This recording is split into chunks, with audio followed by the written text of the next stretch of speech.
Have you thought about Jesus as being the head of it all? And I mean that as literal as I can mean the head of it all. We could go really deep here. You could go to Gospel of John chapter 1, about the first 3 verses, and he says, nothing that was created without him.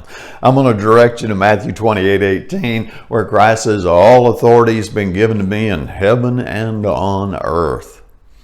He is the head of it all. And this idea of leadership structure is absolutely essential. We need it in every level of life. We have it in the home, we have it in the workplace, we have it in the church, we have it in the government, well, sort of in the government. That's kind of crazy, isn't it? We have it in our social circles. We need that structure, and that structure may be very official, like in the workplace perhaps.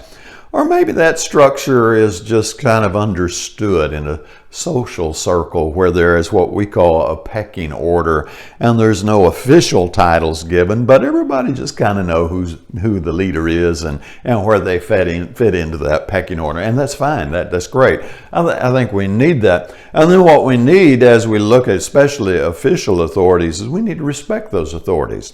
It doesn't matter if you like them or not, what you think about them as a person or anything like that. We need to respect our law enforcement, our what we call them frontline people. We need to respect our politicians. And we know they're not perfect. We're not playing that game, but structure needs to be respected because it comes from God. And ultimately, all structure leads back to Jesus.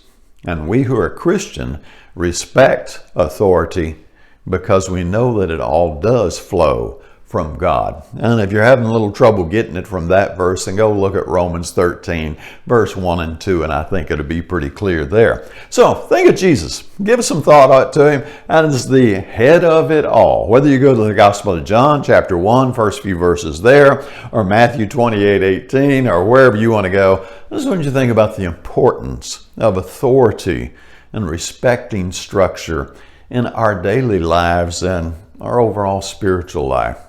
And as you think about it, I hope you have a great day.